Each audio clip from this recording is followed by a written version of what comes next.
Shri Ram college की वाणिज्य society के सम्माननीय अध्यक्ष और इस विश्वविद्यालय के सभी सम्मानित अध्यापक और इस कार्यक्रम में पधारे हुए मेरे समक्ष बहुत ही मेधावी छात्र और भारत के भविष्य, आप सबको मेरा अभिवादन। मैं जब कभी विद्यार्थियों के सम्मुख उपस्थित होता हूँ तो मुझे एक कथा स्मरण हो जाती है जो मैंने तब पढ़ी थी जब मैंने पढ़ाना शुरू किया था, यानी 1957। तो बहुत साल हो गए, लेकिन मैं उस कथा को हमेशा याद रखता हूँ। और जब भी मुझे प्रतिभाशाली नवयुवक और नवयुवतियाँ किसी भी सभा में उपस्थित दिखाई देती हैं तो मैं उस कथा को हमेशा सुनाता हूँ।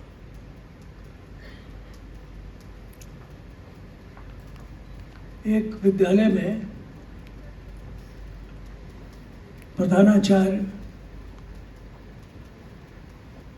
प्रार्थना के समाप्ति के बाद, उस जमाने में विद्यालयों में प्रार्थना हुआ करती थी जो शायद अब नहीं होती है, सेक्युलरिज्म के कारण बंद कर दी गई थी, पर उसके बाद अभी शुरू नहीं हुई। मेरे ख्याल में होनी चाहिए, लेकिन उस समय होती थी। छात्र बड़े अनुशासन के साथ प्रार्थना करते थे और प्रार्थना के बाद हेडमास्टर छात्रों को प्रणाम करते हुए कहता था कि मैं आपका प्रधानाध्यापक आपको प्रणाम करता हूँ। होता रहा। उस जमाने में विद्यालयों में निरीक्षण होता था, आजकल नहीं होता। डिप्टी इंस्पेक्टर, इंस्पेक्टर, कभी कभी डायरेक्टर ऑफ स्कूल, वो भी आते थे, देखते थे कि कैसी पढ़ाई होती है, लड़कों से प्रश्न भी पूछते थे, अध्यापकों को पढ़ाते हुए भी देखते थे, बैठ जाते थे, बोर्ड पे काम करके दिखाओ। तो बड़ी एक व्यवस्था, अनुशासन के साथ, थोड़ी कड़ाई के साथ भी होती थी।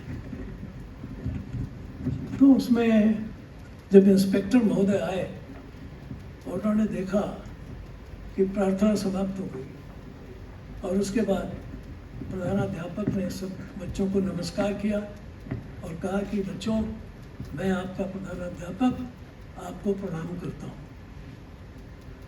तो उन्हें बहुत आश्चर्य हुआ, ये क्या कर रहा है, ये तो सारे अनुशासन को बिगाड़ देगा, डिसिप्लिन को समाप्त कर देगा। तो उन्होंने उनसे पूछा, ये आप क्या करते हैं? तो साहब ऐसा है कि मैं इनको प्रणाम करता हूँ। बोले क्यों करते हैं आप? कल को ये आपसे कहेंगे कि आप घर में जाकर कहेंगे मेरा हेडमास्टर हमें प्रणाम करता है, तो पिताजी से कहेंगे आप भी हमको प्रणाम करो। आप बताइए ऐसा आप क्यों करते हैं? तो उसने जो जवाब दिया वो मुझे अच्छे अध्यापक होने के लिए हमेशा प्रेरित करता रहा। उसने कहा कि इंस्पेक्टर महोदय, आप 50 साल के लगभग हो गए। तो उस ज़माने में 52 वर्ष में सेवानिवृत्ति हो जाती थी और कुछ दिनों में आप ज़्यादा से ज़्यादा होंगे तो इससे एक कदम आगे जाएंगे तो एक पद आपको और मिल जाएगा, शायद आप एडिशनल वो हो जाएं इसके निरीक्षक। आपकी ख़त्म, उसके आगे आपकी सीमा समाप्त हो गई। मैं अभी छोटा हूँ उम्र में, हो सकता है मैं इंस्पेक्टर पहुँच जाऊँ या उसके आगे हो सकता है बड़ा इंस्पेक्टर भी हो जाऊं, तो मेरी सीमा भी वही है। लेकिन जो ये सब मेरे सामने बैठे हैं वो तो भारत के भविष्य है। पता नहीं इसमें से कौन सा रविन्द्रनाथ टैगोर बन जाए, कौन सा इसमें प्रेमचंद बन जाए, कौन सा इसमें बड़ा नेता बन जाए, डॉक्टर राजेंद्र प्रसाद बन जाए। उसकी तो अभी सीमा बहुत है। वो कहाँ तक जाएंगे, वो आकाश तक जा सकते हैं। ये भारत की प्रतिभाएं हैं, इसलिए मैं इन प्रतिभाओं को प्रणाम करता हूँ। ये मैं समझता हूँ हर एक अध्यापक के लिए एक नीति वाक्य होना चाहिए, ध्येय वाक्य होना चाहिए कि उसके सामने जो भी छात्र बैठे हैं, छात्राएं बैठी हैं, वो सब भारत के भविष्य हैं और उनकी ऊंचाई कहाँ तक जाएगी इसका कुछ पता नहीं है। वो कितने ऊंचे जाएंगे, स्पेस तक जा सकते हैं। हमारे ज़माने में स्पेस तक जाना तो नहीं था, लेकिन अब तो आप में से कोई स्पेस भी जा सकता है, गए हैं कुछ लोग, और शायद उसमें से आगे कोई, स्पेस से आगे भी अगर कोई है, सितारों से आगे जहाँ और भी है, कहाँ तक जा सकता है, उसकी ऊंचाई को नापा नहीं जा सकता। इसलिए मैं आज आप सबके सामने आपकी प्रतिभाओं को आमंत्रित करता हूँ कि आप उस ऊंचाई तक जाने का प्रयत्न करें, जहाँ तक ये ब्रह्मांड है, जहाँ तक ये विश्व है, वहाँ तक आप जाएं। इसके सारे जितने भी भेद हैं, जो भी इसकी अंदर की सूक्ष्म से सूक्ष्म जो इसका ज्ञान है, उसको प्राप्त करें और देश का मान आगे बढ़ाएं। अब मैं तो हमेशा जानते हैं कि विश्वविद्यालय में बहुत साल पहले पढ़ाता था। आजकल का मुझे पता नहीं कि आप किस स्तर से कैसे पढ़ते हैं, पढ़ाने का ढंग आपका क्या है, पढ़ने का ढंग क्या है। तो मैं शायद अपने पुराने ढंग से ही कुछ बोलूँगा, तो हो सकता है कुछ आपको उसमें असुविधा हो, लेकिन मैं समझता हूँ कि आप उसका ध्यान नहीं देंगे और ये याद रखेंगे कि आप एक ऐसे विद्यालय के छात्र हैं जिनके आपके पुराने छात्रों ने बहुत नाम कमाया है, देश का गौरव बढ़ाया है और देश को बहुत ख्याति पहुंचाई है। तो उसको ध्यान में रखकर और थोड़ा सा आप कुछ, जिसको मैं कहूँगा, जिसको आप कहते हैं अटेंशन देना, थोड़ा सा ध्यान देंगे, क्योंकि मैं कुछ विज्ञान की भाषा बोलूँगा। मैं कॉमर्स का अध्यापक कभी नहीं रहा। कॉमर्स जीवन को प्रभावित करता है, उससे प्रभावित ज़रूर हूँ। तेल की, गैस की कीमत बढ़ती है तो मैं भी प्रभावित होता हूँ, इसलिए प्रभावित तो ज़रूर हूँ, लेकिन मैं थोड़ा सा आपको विज्ञान की दृष्टि से कुछ बोलूँगा। इसमें ऐसा है कि अपने देश ने एक विकास का लक्ष्य निश्चित किया है। अब आप विकास से तो बहुत अच्छी तरह परिचित हैं, कक्षाओं में खूब पढ़ते होंगे, ऐसे होना चाहिए, वैसे होना चाहिए, बाजार कैसे चलना चाहिए और उसमें क्या संबंध होने चाहिए, वगैरह वगैरह। लेकिन मैं समझता हूँ कि इस विकास के लिए 3 चीज़ें आवश्यक होती हैं। पहले तो आवश्यक ये होती है कि आपको प्राकृतिक संसाधन हो, रिसोर्सेज हो। अगर रिसोर्सेज नहीं है तो आप विकास किसका करेंगे। दूसरी चीज़ फिर ये है कि आप के पास अगर टेक्निक नहीं है तो आप विकास कैसे करेंगे। और तीसरी चीज़ ये है कि अगर आपके पास एनर्जी नहीं है, ऊर्जा नहीं है, तो विकास कैसे करेंगे। तो संसाधन, ऊर्जा और तकनीक, ये तीनों आवश्यक हैं। और सवाल ये है कि ऊर्जा ऐसी होनी चाहिए जो निरंतर बनी रहे आपके पास और आपके हाथ में होनी चाहिए, आप उसके मालिक होने चाहिए। अगर आप उसके मालिक नहीं हैं तो मैं बताऊंगा आपको कि उसके क्या दुष्परिणाम होते हैं। तो ये जान रखना चाहिए कि हमें अभी तक जो देश ने लक्ष्य तय किया है वो 2047 तक एक विकसित भारत होने का लक्ष्य तय किया है। तो हमने इसके लिए 2 पक्ष आपके सामने आज रखने का विचार किया है। एक तो ये कि टेक्निक, आजकल जिसको AI कहते हैं, कृत्रिम बुद्धिमत्ता, उसका कैसे उपयोग किया जाए। दूसरा ऊर्जा, वो तो टेक्निक हो गई, एनर्जी, उसके लिए एटॉमिक एनर्जी का कैसे प्रयोग किया जाए, और फिर इन दोनों के संबंध से हमारा भारत कहाँ तक पहुँच सकता है, कैसे पहुँचा है, और साथ में जो हमारे देश में जो सामान्य लोग जिस प्रकार से अपना विकास करते रहे हैं पहले से भी, और उस विकास को जो आजकल की जो धाराएं हैं उससे हम कैसे जोड़ सकते हैं और कैसे उसका फ़ायदा उठा सकते हैं। हो सकता है ये कुछ आपको थोड़ा बोझिल लगे, लेकिन थोड़ा अगर ध्यान देंगे तो शायद आपको भी कुछ इससे आगे बढ़ने में और समझने में सहायता होगी। अब मैं थोड़ा इसको पावर पॉइंट के हिसाब से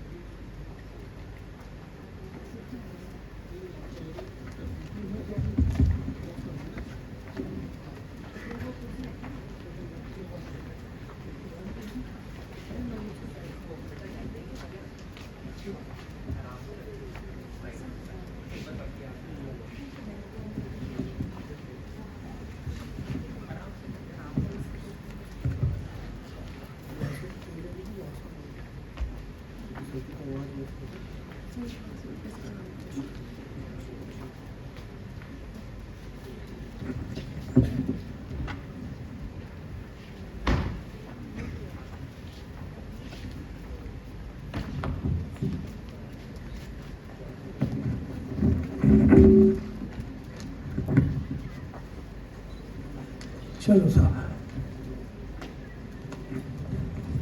शुरू करिए। अब मैं सबसे पहले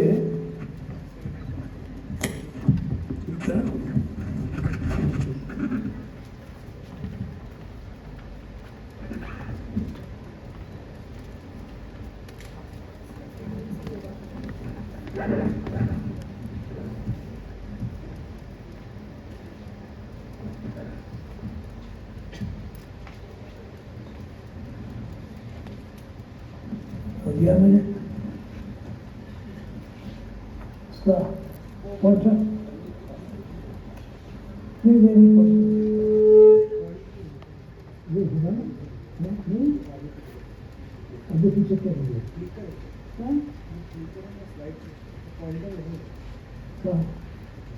नहीं चलो टिकट मैं करता हूँ जिसको आर्टिफिशियल कहते हैं, आर्टिफिशियल इंटेलिजेंस, वो कैसे काम करती है। एक मशीन है जो मनुष्यों की तरह काम करती है, और आप कुछ सोच रहे हैं तो आपके दिमाग में भी उसी प्रकार के विचार पैदा करती है, और फिर जो आपको जानकारियाँ मिलती है उससे कुछ डेटा इकट्ठा करती है, और उस डेटा का उपयोग डिसीजन में प्राप्त करने में करती है।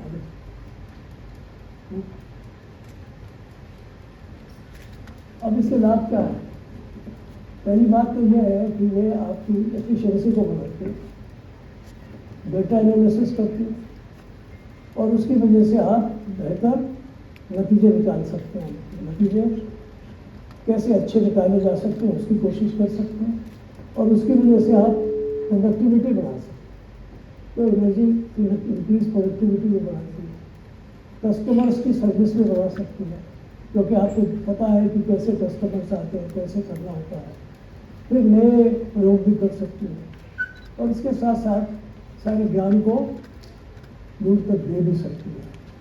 तो इसके बहुत फायदे हैं, और ये आप जानते हैं कि ये आजकल की दुनिया में सबसे अधिक प्रभाव इसका है, और इसका उपयोग सबसे अधिक हो रहा है।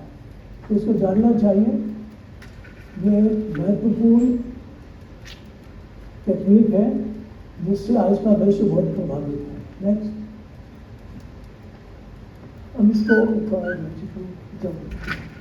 इसमें सबसे अधिक डोमिनेशन यूएस और चाइना का है, अमेरिका और चाइना का है। इसमें हालत यह है कि चाइना अपना इन्वेस्टमेंट इतना बढ़ा चुका है अमेरिका कि 2013 की तुलना में 11 बिलियन था, आज 472 बिलियन उसने इन्वेस्ट किया है और सबसे ज़्यादा टेक्नोलॉजी में विकास कर रहा है। ये एक आंकड़ा शायद 2 साल पुराना है, आज तो शायद 500 बिलियन से भी ज़्यादा हो गया होगा। चाइना भी इसी तरह से बहुत तेज़ी से आगे बढ़ रहा है और इस गैप को कम कर रहा है, यानी बहुत तेज़ी से अमेरिका के गैप का विज्ञान में कि हमें इन दोनों को पकड़ना है ना, हमें तो विकसित बनना है, तो समझ लीजिए हम कहाँ खड़े हैं आगे चलिए। अब यहाँ देखिए हिंदुस्तान 10वें स्थान पर है AI के इन्वेस्टमेंट में, लेकिन ranks 3rd in the global AI vibrancy ranking. Vibrancy हमारी सबसे कम है, 10वें नंबर पर है। टैलेंट और एप्लीकेशन में हम बहुत ज़्यादा हैं, 16% हमारे पास टैलेंट है, 4 मिलियन हमारे पास प्रोफेशनल्स हैं और इसके अलावा काफ़ी मात्रा में लड़के और आगे बढ़ रहे हैं।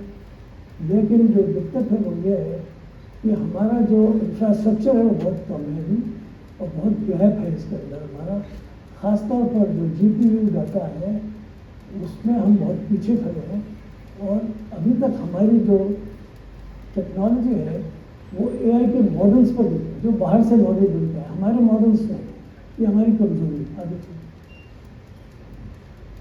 अब इसमें जो एक चीज़ होती है जिसे लार्ज लैंग्वेज मॉडल्स कहते हैं, LLMs, यही सबसे महत्वपूर्ण चीज़ है और ये सारे जीवन को प्रभावित करती है। ये इकोनॉमिक्स को भी प्रभावित करती है और ये आपके सारे जीवन को प्रभावित करती है और वेस्टर्न सेंट्रिक मॉडल होने के कारण से हमारे लिए ख़तरनाक है, क्योंकि तब हमें सारे मॉडल्स होने के सीखने पड़ते हैं, जीवन भी उसी की तरह से चलाना पड़ता है। ये जो खतरा है इसका, ये बहुत खतरनाक चीज़ है।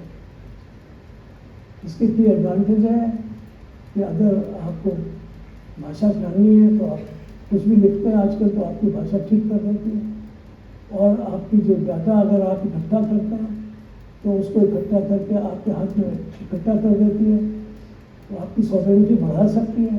लेकिन शर्त यह है कि डाटा जहाँ इकट्ठा हो रहा है वो जगह तो बाहर की है और दूसरों के पास है, तो डाटा का कि आपकी जो सॉवरेनिटी है वो बढ़ती नहीं है, जितनी बढ़नी चाहिए वो बढ़ती नहीं है। लेकिन आप स्पेशलाइज सेक्टर्स में सोल्यूशन कर सकते हैं और उसका लाभ उठा सकते हैं। नेक्स्ट, ये देखिए इतनी चीज़ें आप इसमें कर सकते हैं, लेकिन इसकी डिसएडवांटेज क्या है?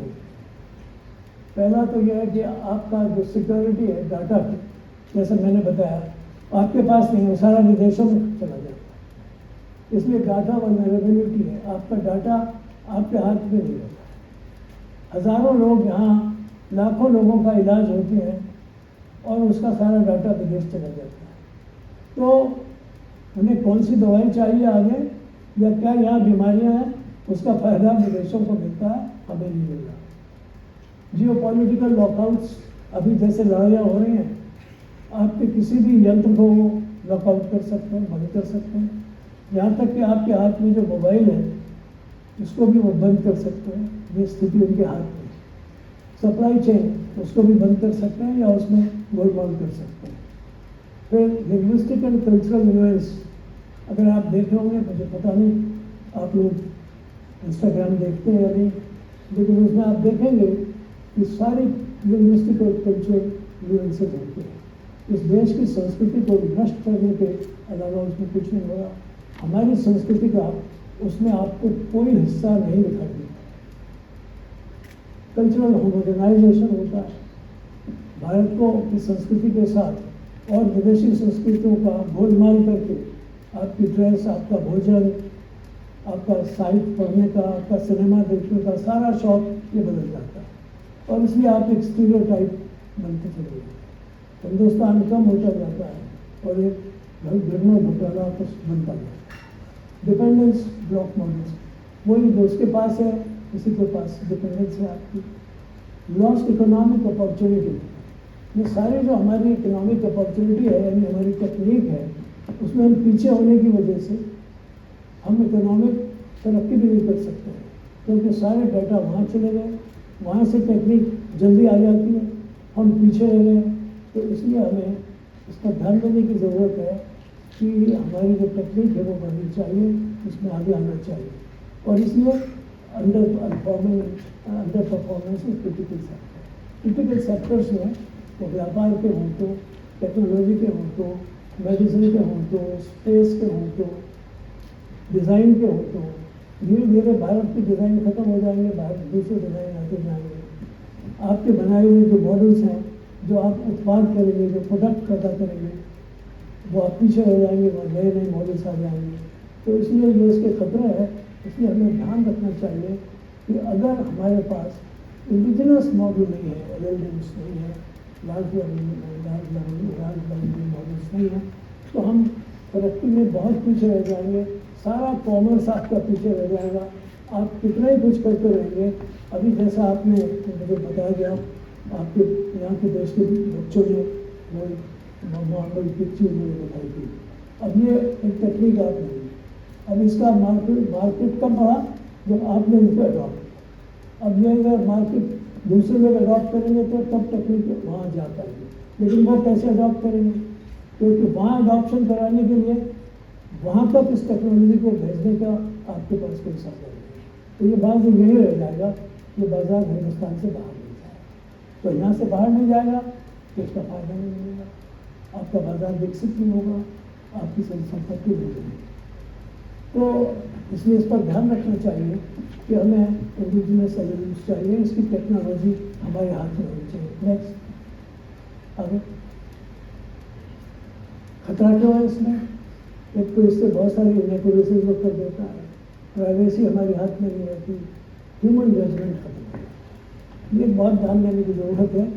जब आप बहुत ज़्यादा कंप्यूटर का या AI का उपयोग करते हैं तो धीरे धीरे आप उसी पर निर्भर करते हैं, गूगल पर निर्भर करने लग जाते हैं, और फिर उसमें जो कुछ वहाँ आया उसको खट से देखते, आप अपने दिमाग से नहीं सोचते। इसलिए ह्यूमन जजमेंट खत्म होता जा रहा है। इसलिए आप कोई अपने हाथ से लेख नहीं लिख सकते, आप अपने हाथ से कुछ पैराग्राफ ठीक से नहीं लिख सकते। डीप फेक एंड मैनिपुलेशन होता है, गलत इन्फॉर्मेशन आ जाती है। आप कई बार चेक लिखते हो और वो मैनिपुलेट करते लिखते समय आप 10,000 का लिखना चाहते हैं, वो 50,000 लिखवा दे। ये होता है, AI में हो रहा है। आप लोग शायद चेक नहीं लिखते होंगे अभी, लेकिन जो लिखते होंगे उनको पता लगेगा। लिखते लिखते आ जाता है। आप अगर कुछ लेख लिख रहे हैं तो मेटा का जो उपयोग करते होंगे वो देखते होंगे कि आप कुछ लिख रहे हैं, अच्छा आप इसको देखना चाहते हैं, ये आ जाता है। अच्छा ये सोच रहे हैं आप, तो आप अपना सोचना बंद करके उसके हिसाब से सोचने लग जाए, तो लॉस एम्प्लॉयमेंट कंट्रोल हो जाए, एम्प्लॉयमेंट डिस्ट्रप्शन हो जाता है, और एग्जिस्टेंशियल लॉन्ग टर्म रिस्क बहुत सारे हो जाते हैं। इसलिए इसको इसका खतरा बहुत है। इस खतरे से भी बचना, इसका उपयोग भी ज़रूरी है, मगर इसका खतरा वो भी बहुत ज़रूरी है। तो दोनों का बैलेंस करके चलना है हमारे लिए, देश के लिए बहुत ज़्यादा आवश्यक है, क्योंकि हमारे सामने अभी इसका बहुत कम विकास हुआ है, टेक्नोलॉजी बहुत पीछे है, हम उसकी तरफ ध्यान दे रहे हैं। नेक्स्ट आगे, इसको जिसने निर्माण किया था गॉडफ्रे हिल्टन ने, वो खुद कहता है कि failing to research coexistence with smarter AI would prove catastrophic for humanity। कि अगर इसमें आपने रिसर्च का जो कोएग्जिस्टेंस है उसको AI के साथ जोड़ा नहीं, यानी AI में कितनी तेज़ी से वो बढ़ रहा है और आपकी जो अपनी अस्तित्व है वो कहाँ पड़ा हुआ है रिसर्च का, तो गड़बड़ हो जाएगी। AI बहुत तेज़ी से आगे बढ़ रहा है, आप बहुत पीछे से, वो दौड़ लगा रहा है, आप पैदल चल रहे हैं और हवाई जहाज़ पर है, इतना फर्क है। तो आप कैसे पकड़ेंगे उसे, इसकी तरफ ध्यान देना चाहिए। इसलिए वो कहता है कि ये डेंजरस हो जाएगा और इसका ध्यान अगर आपने नहीं दिया तो बहुत खतरनाक हो जाएगा। आगे अभी देखिए, इसका आप कई बार समझा जाता है कि बहुत अच्छी चीज़ है, बहुत ठीक है, इसमें तो कोई शक नहीं, लेकिन इसमें आप देखेंगे इसका एक सबसे बड़ा नुकसान है एनवायरमेंटल फुटप्रिंट का, क्योंकि इसको यूज़ करने में बहुत ज़्यादा एनर्जी की ज़रूरत पड़ती है। आप तो समझते हैं कि आपने टप टप कर लिया, इतनी से काफ़ी होता है, ऐसा नहीं होता। उस टप टप को बनाने के लिए जो सारे यंत्र लगते हैं, उसको बनाने के लिए बहुत ज़्यादा एनर्जी की ज़रूरत है, और बहुत मॉडल्स बनाने में आपको बहुत, जितनी बार आप टप टप करते हैं उसमें बहुत एनर्जी खर्च होती है। और इसलिए जो डाटा सेंटर्स हैं उसको बनाने में बहुत ज़्यादा इलेक्ट्रॉनिक वेस्ट भी पैदा होता है, और इसलिए ये समझा जाता है कि एआई प्रोजेक्टेड जो इलेक्ट्रॉनिक वेस्ट है वो 4.2 से 6.6 billion cubic metre of water ये 2027 में खर्च करेगा। जैसा तो हमें जाना है 2027, तो कितना पानी की ज़रूरत पड़ेगी और कितने बिलियन क्यूबिक वाटर की ज़रूरत पड़ेगी और कितने हाई कार्बन इमिशंस होंगे, गर्मी होगी, तेजी होगी, तो हाई कार्बन इमिशन से वातावरण खराब होगा। नेक्स्ट, अगर अब आप इसका उपयोग करेंगे तो आप इतना ज़्यादा गर्मी पैदा करेंगे और प्लेनेट पर इतना बोझ डालेंगे प्लेनेट का संसाधन यूज करने के लिए, क्योंकि 11.2 प्लेनेट्स के बराबर आप पृथ्वी को खा जाएंगे, इतना साधन यूज करेंगे। 11.7 प्लेनेट्स देखो आगे कितना नेक्स्ट में ये 1960 में हम इतना कंज्यूम कर रहे थे, ये 0.6 जो आपको दिखाई दिया। 1960 में हमारा कंजम्पशन नंबर ऑफ अर्थ्स, मैंने एक अर्थ का केवल 0.6 आधी अर्थ खा ली।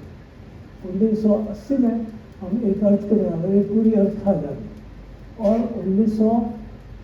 2000 में आप यहाँ पहुँचे, और आज 2025 में आप यहाँ तक पहुँच गए हैं जो शायद 2 अर्थ के बराबर हो जाए। तो आप इतना कंज्यूम कर रहे हैं, इतना अर्थ खा रहे हैं, तो इतना पर्यावरण खत्म कर रहे हैं, तो रिसोर्सेज को खत्म कर रहे हैं। तो इसी बात को आप देखिए कि इससे कितना, ये वर्ल्ड एनवायरनमेंट की रिपोर्ट है कि जो सस्टेनेबिलिटी है, हम कितना धारण कर सकते हैं, कितना हमारी पृथ्वी बोझ धारण कर सकती है, कितनी पॉपुलेशन धारण कर सकती है, कितने लोगों को संभाल सकती है, उसको समझना चाहिए। तेज़ी से बढ़ तो जाएंगे बहुत ज़्यादा, देखिए ये इसको समझने की ज़रूरत है कि जाना कहाँ है, कैसे जाएंगे और किधर जाएंगे, जाते जाते कहीं दूसरी तरफ में चले जाएँ, इसका ध्यान रखना है। नेक्स्ट, अब आप देखिए कितनी पावर चाहिए। ये ग्लोबल इलेक्ट्रिसिटी डिमांड इतनी बढ़ेगी, ठीक, इसका इलाज आपको देखेंगे। तो डाटा सेंटर्स इससे आप बनाएंगे इसका इकट्ठा करने के लिए, उसमें बिजली की डिमांड है वो 460 टेरावाट से 2024 तक 1012 टेरावाट बाय 2030 हो जाए। 1 टेरावाट माने 1/12, 1/12। इतने टेरावाट्स, इतने वाट्स बाय, और हमें जाना है 2027 में, तब तक क्या हाल होगा, क्योंकि तब आप देख रहे हैं कि पृथ्वी की इसे बिजली की 3% से 4% तक जितनी टोटल बिजली पैदा होगी उसका कंजम्पशन एक्चुअली एआई कर है। तो आपको इतनी बिजली बढ़ानी पड़ेगी, बहुत ज़्यादा बिजली पैदा करनी पड़ेगी, उसके लिए और ज़्यादा साधन लगाने पड़ेंगे, उसके लिए और ज़्यादा संसाधन निकालने पड़ेंगे, और ज़्यादा पृथ्वी का जिसको आप कहते हैं रॉ मटेरियल्स उसको निकालने पड़ेंगे, बाकी सारी चीज़ें निकालनी पड़ेंगी। तो ये जहाँ तक इतने फ़ायदे कर रही है उसके खतरे भी हैं, और हमें देश को अगर उस तरफ जाना है तो इन सब चीज़ों का ध्यान रख के आगे जाना। नेक्स्ट, अगर देखिए कि एक जो आप 20 सेकेंड्स ऑफ लाइफ में एक प्रॉम्प्ट जो आप करते हैं उसमें 0.1100 1 किलोवाट 20 सेकेंड बिजली, और अगर आप 1 बिलियन प्रॉम्प्ट्स करते हैं तो उसमें 500,000 किलोवाट पर डे खर्च होता है। आप समझते हैं खाली एक टप किया, लेकिन वो कितना बिजली खर्च कर रहा है इसको समझ लीजिए। और ये आपको व्यापार वालों को तो समझना चाहिए, बिजनेस वालों को समझना चाहिए कि इधर क्या खर्च कर क्या बनाना चाहते हैं और इसमें कितना साधन मिलता है, कितना बिजनेस कैसे कर पाएंगे। ये आपको विचार करना है, इसलिए मैंने आपके सामने इस ढंग से इसको रखा है ताकि आप जो किताबों में पढ़ते हैं वो कितनी दूर है दुनिया से, असली दुनिया से, वो आपके हाल में समझ जाए। तो इससे क्या होगा कि that is the same as powering over so many thousand houses, वो इसमें नहीं आ रहा है। आगे नेक्स्ट, अब आप एनर्जी में हमारे देश की हालत क्या है? हमारा देश जो है कोल से 46% एनर्जी लेता है, बायो पावर से केवल 2%, विंड से 1%, 10%, सोलर से 22%, स्मॉल हाइड्रो से 8%, ऑयल एंड गैस से 4%, न्यूक्लियर से 1.6% और हाइड्रो से 10%, तो बड़ी हाइड्रो से। अब आप ये देखिए कि आप ऑयल एंड गैस पर डिपेंड कर रहे हैं कितना, 4.3%। अभी जो आप जिसके लिए परेशान हैं वो सिर्फ केवल 4.3% है, जिसके से सारी दुनिया में जो झगड़े हो रहे हैं। आपकी एनर्जी का जिसने आपको परेशान कर दिया है वो कितना है, 4.3। इसको लेके आप ट्रम्प हमें दे दे, ईरान दे दे, ईरान दे दे, ये हवाई जहाज लो, ये सिर्फ ये आपके हाथ में नहीं है, ये आपके पावर में नहीं है, बाहर से आ रही है। स्मॉल हाइड्रो ये आप अपने देश में करो, सोलर इसके लिए भी आप विदेश पर निर्भर नहीं करते, अपने हाथ पे कर सकते हैं, विंड ये भी आप बायो पावर, लेकिन सबसे ज़्यादा आप कोल के ऊपर। कोल तो एग्जॉस्टेबल है, वो भी बाहर से लगाना पड़ता है, उसके कारण से इमिशंस बहुत होते हैं, पर्यावरण बहुत खराब होता है। तो सबको देख के ये पता लगता है कि हमको क्या करना चाहिए, तो बेस्ट एनर्जी क्या होगी, ये चलेंगे नेक्स्ट। न्यूक्लियर एनर्जी ये भी एक रिलायबल पावर सोर्स होगी, और इसमें सबसे कम एनवायरनमेंट का खराब होता है। मगर दिक्कत यह है कि जो रिन्यूएबल एनर्जी अभी तक बन रही है उसमें यूरेनियम सबसे ज़्यादा खर्च होता है, हमारे पास यूरेनियम बहुत कम है। और ये जो सोलर और विंड है इसमें को तो हम रिप्लेनिश कर लेते हैं, यूरेनियम को रिप्लेनिश करना मुश्किल होता है। लेकिन ये लो कार्बन, हाईली सस्टेनेबल है और डिस्पैचेबल है। ये base load power source, frequently renewables और मिनिमल एनवायरनमेंट, बहुत हद तक ये सेफ सोर्स है। लेकिन बहुत मुश्किल है, हमारे पास टेक्नोलॉजी हमने डेवलप तो कर ली है, लेकिन यूरेनियम नहीं। आगे चलिए नेक्स्ट। तो इसका जो तोड़ है वो है स्मॉल मॉड्यूलर रिएक्टर। अगर छोटा रिएक्टर हो, एक जगह से दूसरी जगह भी ले जाया जा सके और उसमें यूरेनियम कम से कम खर्च हो और थोरियम उसमें सबसे ज़्यादा यूज कर सकें, तो हमारे लिए सबसे फायदेमंद है। क्योंकि जो थोरियम हमारे पास है, 40% ऑफ द वर्ल्ड थोरियम हमारे पास है, लेकिन हमने अभी उसका उपयोग नहीं किया है। अभी तो सिर्फ हम इतना चाहते हैं कि ये स्मॉल मॉड्यूलर रिएक्टर्स हमारे देश में बन जाए, अभी सिर्फ ख्वाहिश है, अभी सिर्फ मुंगेरी लाल के हसीन सपने हैं, अभी वो ज़मीन पर नहीं आए हैं, मगर ख्वाहिश है कि इसको पैदा करें। नेक्स्ट, ये देखिए जो डेवलप कंट्रीज है वो कहाँ तक जाएंगे और हमें कहाँ जाना है। हाथी जो है वो इंडियन इकोनॉमी को, अगर आप देखते हैं ना, अगर ना हाथी की रेस बताई जाती है इकोनॉमी में, तो ये हाथी हमारा, ये इतनी सीढ़ियाँ हम चलेंगे, रिक्वायर्ड ऑफ एनर्जी कितनी, 28,000 टेरावाट पर ईयर, टेरावाट पर वर्ष पर ईयर, इतनी एनर्जी चाहिए। और आज कितनी है, 6,500 टेरावाट। कितना गैप है, अब यहाँ खड़े ना, हमारा हाथी यहाँ खड़ा जाना वहाँ ऊपर, वहाँ एक तो झंडा यूएसए का लगा, एक चीन का लगा, और बीच में और जो हमसे आगे जो लोग हैं उनके झंडे लगे हैं। हम कहाँ हैं, मेरा भी बातें नहीं करना चाहिए, सोचना चाहिए। हमको कहना है हमको विकसित बनना है, वहाँ नहीं।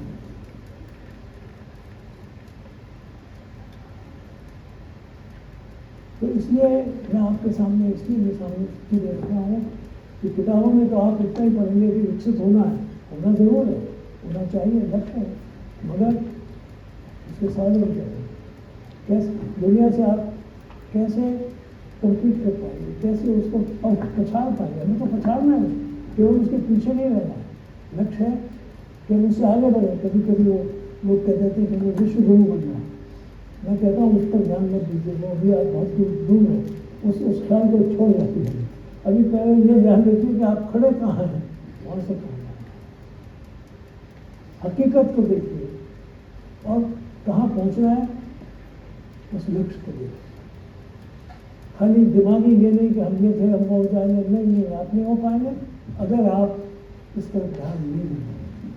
तो हमें कहाँ जाना है कि 6000 से लेकर के 28,000 तक, और इस बीच में अगर वो आगे बढ़ गए तो अगर वो 28,000 के बदले 30,000 हो गए, 35,000 उसको तेजी से आगे बढ़ गए तो और आगे बढ़ना पड़ेगा। इसलिए हमारी एनर्जी की बात से है। तो अगर आपको 2047 तक देश को आगे ले जाना है तो हमें कितनी तेज़ी से काम करना होगा, ये मैंने आपके सामने रखा। आगे से इसमें न्यूक्लियर पावर जो है, इसको चाइना देखिए कितनी तेज़ी से जा रहा है, सब सारा नए ढंग से सारी चीज़ें कर रहा है और कह रहा है कि हमें अपना प्लांट ऊपर रखेंगे, उसमें पावर सन से लेंगे, सोलर से पावर लेकर वहाँ से ट्रांसमिट करेंगे। इतना दुनिया चला हुआ है, हमको भी नहीं है तो वहाँ जाएगा। आगे चलिए, ये हमारे डॉक्टर होगी बाबा, शायद आपने नाम सुना होगा। मैंने इन्हें देखा, मैं जब एमएससी में पढ़ता था तो वो हमारे विश्वविद्यालय में आए थे और उस ज़माने में हमारा विश्वविद्यालय देश के नंबर 1 माना जाता था, इलाहाबाद विश्वविद्यालय। और ठीक उसके सामने आनंद भवन था जहाँ जवाहरलाल जी रहते थे। तो बाबा बहुत आते थे वहाँ, यूनिवर्सिटी में रहते थे। तो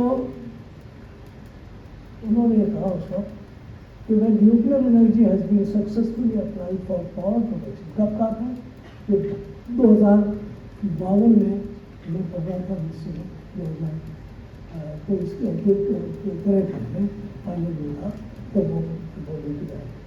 उन्होंने कहा था कि तब आज से 10 साल पहले या 20 साल पहले India will not have to look at law. तब भारत को विदेशों में देखने की जरूरत नहीं पड़ेगी, क्योंकि उसके पास जितने भी एक्सपर्ट्स होंगे वो हम पैदा कर देंगे। 2052 में बात हम बता रहे थे, 2050 से लगे हुए थे इस काम में कि इसको आगे बढ़ाना है। बाबा का देहांत हो गया था जनवरी 2024 में, 1965 में, 66 में, एक 65 साल के उम्र में। लेकिन एक हवाई जहाज दुर्घटना में उनका देहांत है। पर मैं आपको बताना चाहता हूँ, वो दुर्घटना नहीं थी, वो भाभा को मारने की एक साजिश थी। क्योंकि भाभा उस समय हिंदुस्तान को न्यूक्लियर पावर बनाने का सपना देख रहे थे और उसकी भी कोशिश कर रहे थे। तो आप याद रखिए कि आपको केवल आगे ही नहीं बढ़ना है, बल्कि आपको जो रोकने वाले ताकतें हैं उनसे भी आपको टक्कर देगी। कोई ज़रूरी नहीं है कि जो आज आप जिन चीज़ों को समझ रहे हैं कि हमारे हाथ में है, कल वो आपके हाथ में रहेंगी, क्योंकि कोई ताकतें ऐसे भी हैं जो आपको आगे बढ़ने से रोकेंगे। उसका मैंने ये नमूना दिखाया। नेक्स्ट, हाँ, बाबा ने जब भाषण दिया था तो मैंने उनसे एक सवाल पूछा था कि क्या हमारे गांव में हम लोगों को सस्ती बिजली दे सकेंगे, हर गांव में बिजली पहुंचा सकेंगे। मैंने पूछा था सवाल में 1952।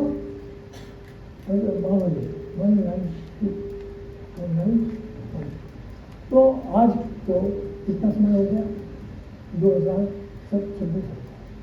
उस समय मैंने पूछा था तो उन्होंने कहा हाँ, अगर मेरा ये कार्यक्रम सक्सेसफुल हुआ तो मैं गांव में हर आदमी को 50 पैसे यूनिट के हिसाब से, 5 पैसे यूनिट के हिसाब से बिजली देंगे। कितने पैसे?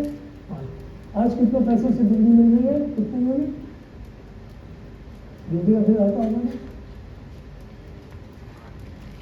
गौर कीजिए, हमें कहाँ जाना था, कहाँ वो ले जाना चाहते थे और कहाँ हम अभी तक पहुँचे हैं। क्यों ऐसा हुआ है, ये आपके सोचने का सवाल है। ऐसा क्यों हुआ कि हम अभी तक वहाँ नहीं पहुँच पाए, ये मैं आपकी सोचने के लिए, मैं तो नहीं पहुँचा पाया अभी तक। आप पहुँचाएँ इस देश को, ये जिम्मेदारी मैं आपकी देना चाहता हूँ। क्या आप लेने को तैयार हैं? बताइए, तैयार हैं कि नहीं? इस देश को बिजली में, ऊर्जा में इतना संपन्न बनाने के लिए तैयार हैं जैसा बाबा बनाना चाहते थे? हाँ या ना जवाब दीजिए, जोर से बोलो। इतना आगे वाले तो कुछ बोल नहीं रहे आप, तो आगे वाले बोल रहे, पीछे वाले जो हाथ खड़ा कीजिए, सब कितने लोग हाथ खड़ा करें, जितने हाथ खड़ा करें। कहिए कि हम बिजली में भारत को आत्मनिर्भर जल्दी से जल्दी बनाएं, ये जरूरी है। अब हमारे पास क्या रास्ता है? पहले मैं एक बात ये बता दूं कि जो गैप है वो कहाँ है। दुनिया में जो 5 सबसे ज़्यादा लोग हैं, उनकी आमदनी 5 साल में दुगनी हो गई। 14% से बढ़ के 886 बिलियन, और यूएस की आमदनी थी पहले 2005 में, वो 2023 में हो गई थी।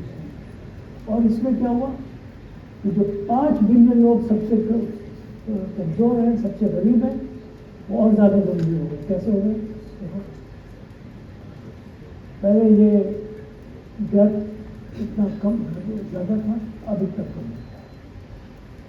पहले इतनी कंपनियां काम कर रही थी, उनको समेट के सिर्फ अब 2 कंपनियां।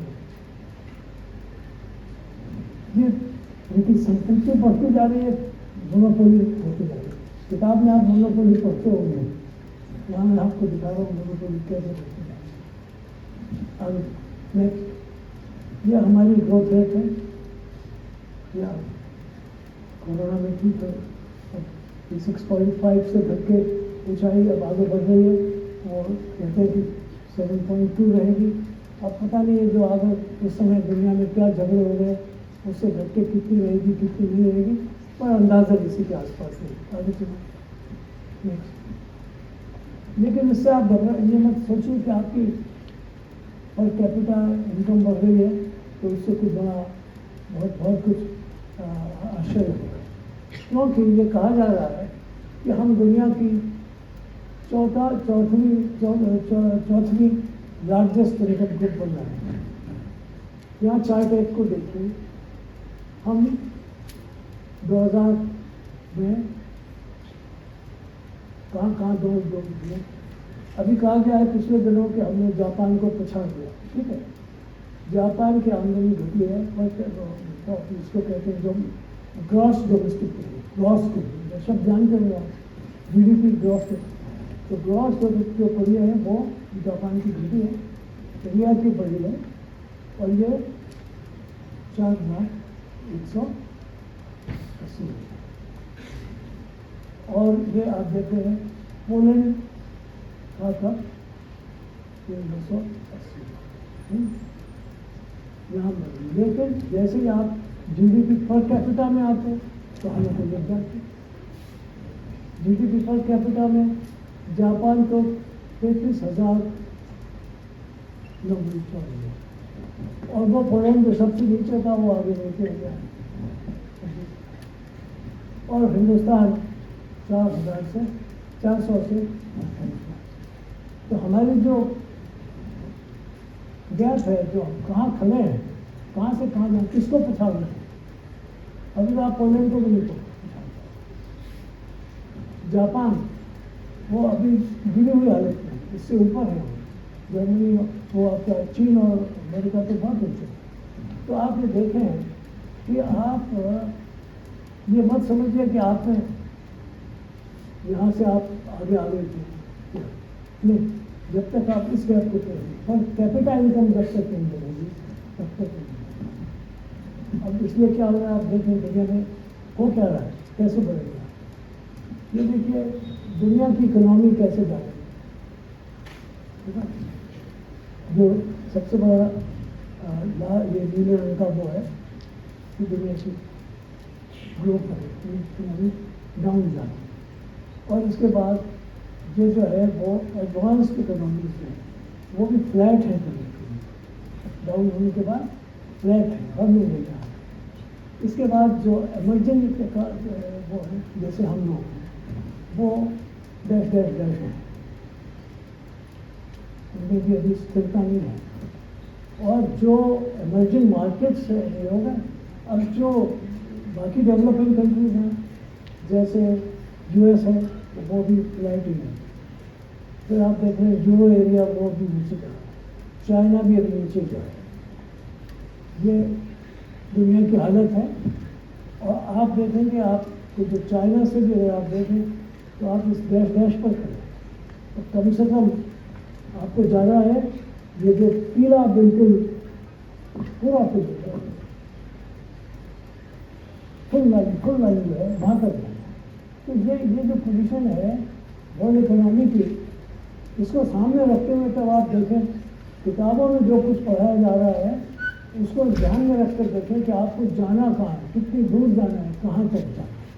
नेक्स्ट, आपकी हालत क्या है कि ये world human development index, India है 134 नंबर, स्विट्जरलैंड में सबसे स्विट्जरलैंड, और हम है 134 नंबर। और हमसे ऊपर बांग्लादेश भी है, हमसे ऊपर भूटान भी है, हमसे ऊपर ये वेनेजुएला भी है, श्रीलंका, चाइना के बहुत है। नेक्स्ट ये है कि हम कितने ज़्यादा टेक्नोलॉजी का यूज़ कर रहे हैं, मोबाइल का यूज़ कर रहे हैं। तो आप देखिए इंटरनेट का यूज़ करने में ये जो नंबर 2 है उधर से, वो साउथ एशिया है, हम साउथ एशिया में माने जाते हैं। तो यहाँ कितने लोग, एडल्ट लोग इंटरनेट का प्रयोग करते हैं। आप देखिए ईस्ट एशिया, ये ईस्ट एशिया में थाईलैंड और ये बाकी लोग हैं, फिलीपींस तक, वो भी हमसे ज़्यादा यूज करते हैं। यूरोप में इतना मोबाइल पर इंटरनेट पर लोग करते हैं, मिडिल ईस्ट में इतना कर रहे हैं, साउथ एशिया में, साउथ एशिया से नीचे सहारन अफ्रीका है, सूडान एक्सेप्ट। तो अभी यहाँ हम इंटरनेट भी इतना यूज करते हैं। तो अगर इसको भी आगे बढ़ाएंगे तो कितनी एनर्जी और चाहिए। इन सारी चीज़ों पर ध्यान रखिए कि कॉमर्स आपको कहाँ ले जा रहा है, सही कॉमर्स ले जाएगा कि नेक्स्ट। और आगे तो ये तो आपके कितने अकाउंट ओनर्स हैं, कितने लोग आप यूज़ कर रहे हैं। नेक्स्ट, ये कितने लोग आप बैंक अकाउंट के लिए यूज़ कर रहे हैं, कितनों के हैं। तो हमारा तो अभी बहुत पीछे यूज़ है, तो 2021 में था, 2024 में जो है साउथ एशिया हमसे ज़्यादा, तो सब अफ्रीकन कंट्रीज में भी हो गया। अब सबसे कम हम यूज़ कर रहे हैं बैंक के लेन में और ट्रांसफर। आगे चल ये हमारा वेल्थ डिस्ट्रीब्यूशन हो रहा है, तो आप इस तेज़ी से आगे बढ़ रहा है, बॉटम इस तेज़ी से नीचे जा रहा है। नेक्स्ट, अब ये एनर्जी मिक्स आप देखें कि मैंने शुरू में दिखाया था। अब हमने बता दिया आपको कि वो हमें सोडियम लेना, लेकिन उसमें तो दे रहे हैं। लेकिन क्या कोई एक और चीज़ हो सकती है जिसको हम डेवलप कर सकते हैं? तो वो एक चीज़ है जिसको बायो पावर मैंने दिखाया, जो सिर्फ 2.5 है, लेकिन इसको हमने बिल्कुल उपेक्षित कर दिया, जिसमें हिंदुस्तान दुनिया में सबसे अधिक धनी है। We are the richest in biofuel, उसका उपयोग हमने नहीं किया। जब हमने इसको शुरू किया था, इत्तेफाक से उस वक्त में साइंस मिनिस्टर भी था, तो हमने उसमें 1996-97 में मैंने ये काम शुरू कराया था। Launch the major biogas project in IIT Delhi called Gram Urja Swaraj village energy self reliance. Professor Virendra Kumar Vijay and professor Yusuf Rao took initiatives, खूब काम शुरू किया था, और converting village dung into commercial gas. इसके साथ फिर बाद में और चीज़ें भी बढ़ी, सारा वेस्ट कैसे चेंज किया जा सकता है वो टेक्नोलॉजी आगे बढ़ी और फिर commercial gas grade gas cylinders brand show this project was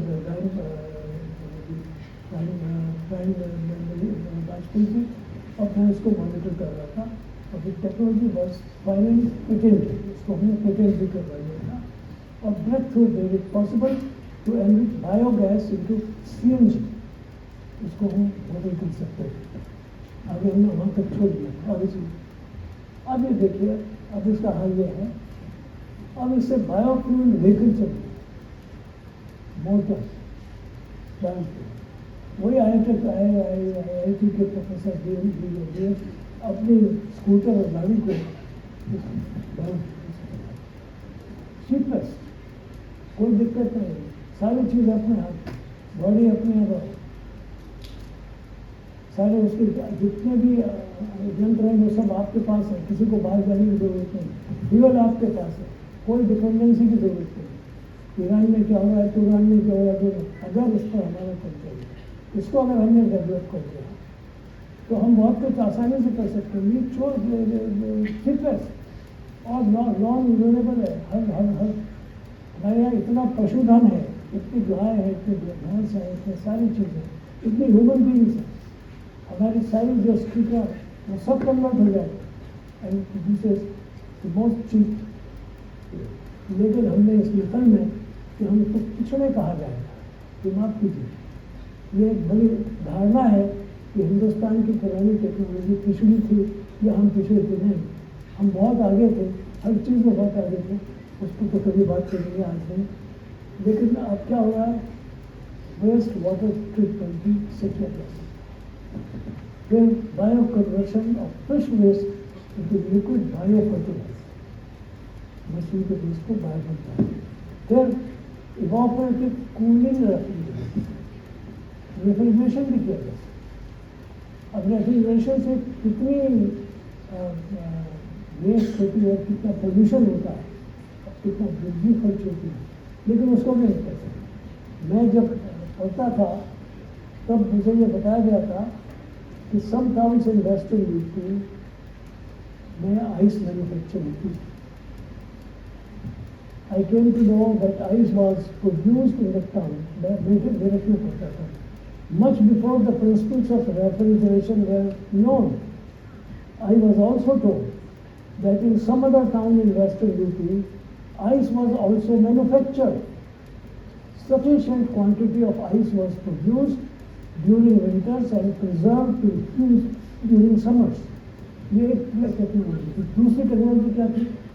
वो सारे साल बर्फ पैदा करती है तो वो बहुत ही इंजीनियस टेक्नोलॉजी मैंने उसका भी अध्ययन किया बताया था बाद में लोगों को और तब मैंने देखा that Robert Barker FRS has published the process of making ice in Allahabad as early as 1970 300 साल पहले तो वो रेफ्रिजरेशन हम कर सकते हैं तो हम पिछड़े नहीं थे हमारे पास चीप टेक्नोलॉजी थी हमारे पास नेचुरल टेक्नोलॉजी थी हमने सब छोड़ के आपको क्यों अमेरिका की नकल कर दिया चीन की नकल कर दिया कि नकल बंद करो नकल करोगे तो कभी आगे नहीं बढ़ेगी मैं बात को खत्म करूँगा मैं जब पढ़ता था BSc में तो वहाँ के दीक्षांत समारोह में प्रोफेसर C.V. रमन आए नाम सुना है C.V. रमन का C.V. रमन भारत के पहले विज्ञान में नोबेल पुरस्कार प्राप्त वो दीक्षांत भाषण कर रहे थे समाप्त हो गया तो हमारे जो उस समय के अध्यापक थे उनको मैंने कहा प्रोफेसर किशोर क्या तुम्हारी प्रयोगशाला कहाँ है उन्होंने कहा मेरी प्रयोगशाला वहाँ है थोड़ी दूर है चलो देखते उन्होंने कहा अभी तो मैंने खाली BSc की प्रयोगशाला खोदती हुई है MSc का शुरू करना ये मैं बात कर रहा हूँ 1992 1949 जब देश आज़ाद हुआ ही हुआ। तो उन्होंने कहा अभी तो मैं शुरू कर रहा हूँ साहब, अभी तो BSc तो चल रहा अच्छी तरह से, MSc के काम अगले साल शुरू करूँगा। लेफ्ट साइड कर रहे हो, चलो दिखाओ BSc की भी दिखाओ, इसकी भी। और आप ये देखिए नोबेल प्राइज आ गया, क्या कहता है, मुझे अपनी BSc की लैब दिखाओ, क्या कर रहे हो? लैब देखा, बताया ये कहाँ से आया है इंस्ट्रूमेंट, शादी कंपनी से, कहाँ की कंपनी, ये की, ये कहाँ की है साहब, ये की तो है मुझे मैनचेस्टर की है, ये कहाँ की है साहब, ये जर्मनी की है साहब। चलते समय में नहीं लगता। अब आप फिर से कान से सुन लीजिए इसको, जैसे बाबा ने कहा था वो दूसरी बात फिर आपको कहना चाहता हूँ। उन्होंने कहा boys remember one thing, when you import something you are not only, when you import something you are not only exposing your ignorance, but you are also exposing your incompetence, because you are important, because you are important. In 1949 Nobel greatest scientist of time, वो graduate से, जैसे आप हैं, आप तो यहाँ आ गए हैं, हम तो मेरे कॉलेज में पढ़ते थे, काफ़ी बड़ा कॉलेज था, संख्या में इससे बड़ा ही था, 4000 लोग के पढ़ते थे। उसमें आके उन्होंने कहा हमसे तब, और हमने वो सिद्धांत स्वीकार किया कि हमें इम्पोर्ट नहीं करना। और हमारे ज़माने में 8-10 साल तक, जब तक हिंदुस्तान की हालत ख़राब थी, हम लोग लैब में काम करने के लिए वर्कशॉप में काम करते थे, धंधा कैसे चलाते थे, फोटोग्राफिक प्लेट कैसे बनती थी, खराब में कैसे काम होता था, उसके बारे में सोचते थे। You are not fortunate situation, लेकिन फिर भी याद रखो, whenever you import you are exposing your income। तो इसलिए अगर आपको अपना कॉमर्स भी बढ़ाना है, आपको ट्रेड भी बढ़ाना है, देश को 2047 के लक्ष्य तक भी ले जाना है और उसके आगे भी ले जाना है, तो आपको एक सिद्धांत याद रखना पड़ेगा कि use your import and increase your export. और वो तभी बढ़ेगा when you produce quality produce, जब आपकी क्वालिटी थी। तो मैं फिर आप सबको इस बात के लिए आगाह करता हूँ, वार्न करता हूँ कि नकल में मत जाइए। विदेशी किताबों में जो लिखा है उसको गौर से पढ़िए और उसकी अंदर भी नकल मत कीजिए, उसके आधार पर हिंदुस्तान का मॉडल डेवलप मत कीजिए। आप अपनी अकल से, अपने परिश्रम से और अपनी स्वाधीनता के साथ उसको डेवलप कीजिए। अगर आप इम्पोर्ट करते रहेंगे तो आप गुलाम बने रहेंगे, आपकी पॉलिटिकल सॉवरेनिटी भी खतरे में आ जाएगी। ये मैं आपको वार्न कर रहा हूँ। हमारा तो समय निकल गया, आपका समय आ गया। हम तो जो कुछ नहीं कर पाए तो आपको करना है। इन शब्दों के साथ मैं आपको धन्यवाद देता हूँ। नमस्कार।